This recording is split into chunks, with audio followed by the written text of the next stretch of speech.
Padmaavat film વિરોધ સમય થયેલા ક્ષત્રિયો પરના કેસો પરત ખેંચાયા છે। વિરોધના કારણે નોંધાયેલા 2 કેસ પરત ખેંચવાનો આ મોટો નિર્ણય લેવામાં આવ્યો છે। મહેસાણા પોલીસ સ્ટેશન હસ્તકનો કેસ પરત ખેંચાયો છે।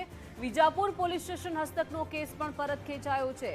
મહેસાણા તથા મહુડી પાસે થયેલા બનાવોમાં કેસો નોંધાયા હતા। ગત જુલાઈ 2025માં સરકાર સમક્ષ કેસ પરત ખેંચવાની રજૂઆત કરાઈ હતી। ઉત્તર ગુજરાત રાજપૂત સમાજ સહિત સંગઠનોએ રજૂઆત કરી હતી। લગભગ 2017માં આ આંદોલન અને વિરોધ કરવામાં આવ્યા હતા। વધુ માહિતી સાથે સંવાદદાતા નિકુંજ જોડાઈ ગયા છે। નિકુંજ, પદ્માવત ફિલ્મ વિરોધ સમયે જે ક્ષત્રિયો પર કેસો થયા હતા, આખરે તેને પરત લેવાનો સરકારે નિર્ણય કર્યો છે।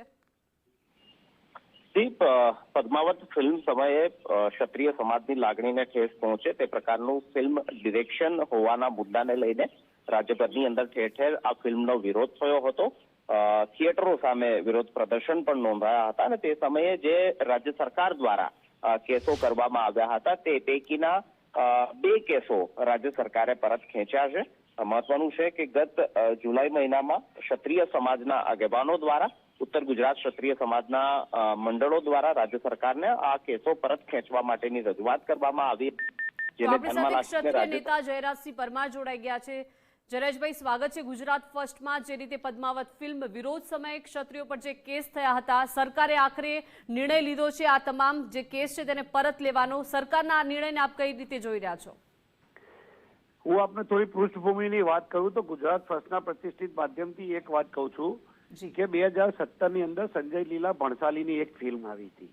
એ ફિલ્મની અંદર કાલ્પનિક દ્રશ્યો હતા। ક્ષત્રિય સમાજની આન બાન અને શાન ઉપર લાછન લાગે તેવું ચિત્રણ હતું। ભારતીય સંસ્કૃતિ, ભારતીય નારી અને સનાતન સંસ્કૃતિને પણ લાછન લાગે તેવા દ્રશ્યો કંડાઈ રહ્યા હતા અને સાથે સાથે કાલ્પનિક દ્રશ્યો હતા। ફક્ત બોક્સ ઓફિસ છલકાય એવી ગણતરીથી જે દ્રશ્યો હતા એની સામે સમગ્ર દેશમાં અને ગુજરાતમાં ક્ષત્રિય સમાજની અંદર રોષ ફાટી નીકળ્યો હતો અને સતી મા પદ્માવતી ના જે ચિત્રો હતા એ દૂર કરવા માટેની માગણી હતી। આ જુદા જુદા દ્રશ્યોને આંદોલન જયારે બહુ ઉગ્ર આંદોલન બન્યું હતું, એ આંદોલન દરમિયાન ઉશ્કેરાટમાં આવીને યુવાનો ઉપર જે પોલીસ કેસો થયા હતા એ કેસો, ખાસ કરીને એક વાત આપના માધ્યમથી ખાસ કહેવા માંગુ છું કે આ કેસો કોઈ સરકારની સામે કે કોઈ કોમની સામે કે કોઈ ધર્મ સામે કે કોઈ વૈમનસ્ય ફેલાય તેવી વાત નહોતી।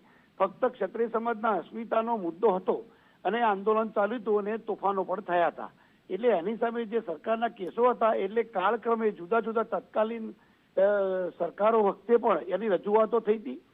પછી ઉત્તર ગુજરાત રાજપૂત સમાજનો હું પ્રમુખ છું એટલે એના નાતે જુદા જુદા રાજપૂત સમાજના ઘણા બધા સંગઠનો મળી અને સાથે સાથે રાજપૂત કરણી સેના, મહાકાળ સેના અને બીજી બધી અન્ય સંગઠન, રાજપૂત વિદ્યાસભા સહિત તમામ સંસ્થાઓ મળીને અમે મુખ્યમંત્રીશ્રી પાસે સમય માંગ્યો હતો।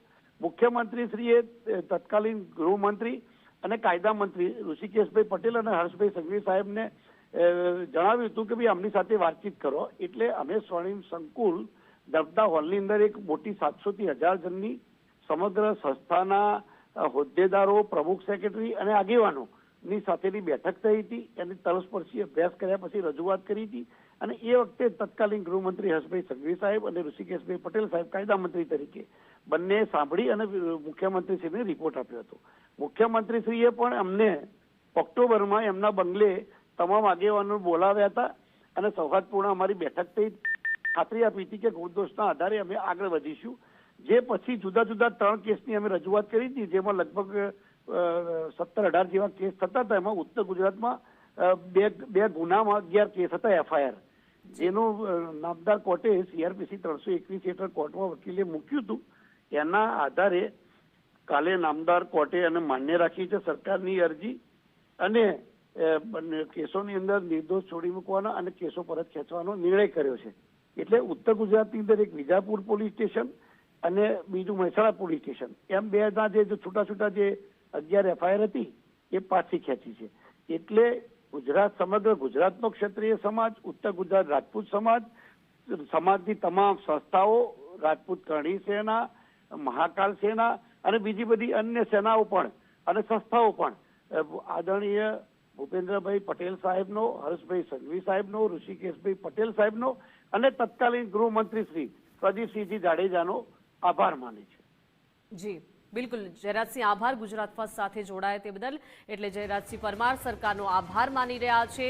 અગાઉ મુખ્યમંત્રીએ પણ ખાતરી આપી હતી કે તમામ જે કેસ છે તેને પરત લેવામાં આવશે, પરંતુ હવે સત્તાવાર રીતે આ ક્ષત્રિયો પરના કેસો પરત ખેંચાયા છે. વિરોધના કારણે જે 2 કેસ કરવામાં આવ્યા હતા તે 2 કેસ પરત ખેંચવાનો આ સરકાર તરફથી મોટો નિર્ણય લેવામાં આવ્યો છે. મહેસાણા પોલીસ સ્ટેશન હસ્તકનો એક કેસ અને વિજાપુર પોલીસ સ્ટેશન હસ્તકનો કેસ પણ પરત ખેંચાયો છે. મહેસાણા અને મહુડી પાસે થયેલા બનાવોમાં આ કેસ નોંધાયા હતા. ગત જુલાઈ 2025માં સરકાર સમક્ષ કેસ પરત ખેંચવાની રજૂઆત કરાઈ.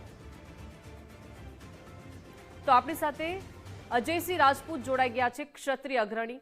અજયભાઈ, સ્વાગત છે ગુજરાત ફર્સ્ટમાં. જે પદ્માવત ફિલ્મ હતી તેના વિરોધમાં જે કેસો થયા હતા ક્ષત્રિયો પર, હવે તેને પરત ખેંચવાનો સરકારે આ નિર્ણય લીધો છે. અગાઉ મુખ્યમંત્રીએ પણ ખાતરી આપી હતી કે કેસો પરત ખેંચાઈ જશે. આ નિર્ણયને આપ કઈ રીતે જોઈ રહ્યા છો? નમસ્કાર બેન. જી, નિર્ણયને તો અમે આવકારીએ છીએ અને ખૂબ બિરદાવવા લાયક આ નિર્ણય છે, પણ સાથે સાથે તમને કહેજો આ ચર્ચા તમે એ કરી રહ્યા છો, તો પણ એ ચર્ચાની અંદર મારે એમ કહેવું છે કે એક બાજુ તમે આ નાના જે કેસો આટલા વર્ષોથી ચાલતા હતા, અમે રિક્વેસ્ટ કરતા હતા ક્ષત્રિય તરીકે, અને દરેક ક્ષત્રિય ભાજપાના જ મૂળ બેઝિક મતદારો છે. એક બાજુ તમે અહીંયા કેસ પાછા ખેંચવાની વાત કરી, એના માટે તો ખૂબ ખૂબ આભાર. પણ સાથે સાથે તમે અમારે આ યુજીસી ની અંદર ક્ષત્રિય સમાજને સવર્ણ સમાજને આ રીતે તમે મોરો બનાવી રહ્યા છો, એ ક્યાં સુધી વ્યાજબી કહેવાય? જી, તમે એક વસ્તુ વિચારો કે શું સવર્ણોને અહીંયા જીવવાનો અધિકાર નથી? તમે આટલી હદે સવર્ણોને નીચે બતાડો. સવર્ણોનો વાંક શું છે એમ કહો. અમે સવર્ણ છીએ તો અમારો વાંક છે? અમે 562 રજવાડાઓ અખંડ ભારત બનાવવા માટે આપી દીધા, શું અમારો ગુનો છે? અમારા સાલિયાણાઓ અમે જતા કર્યા, શું એ અમારો ગુનો છે? એટલે કે અજયસિંહનું કહેવું છે કે જે આ પદ્માવત ફિલ્મ વિરોધ સમયે ક્ષત્રિયો પર કેસ થયા હતા તે પરત લેવામાં આવ્યા છે. સરકારનો તેઓએ આભાર વ્યક્ત કર્યો છે.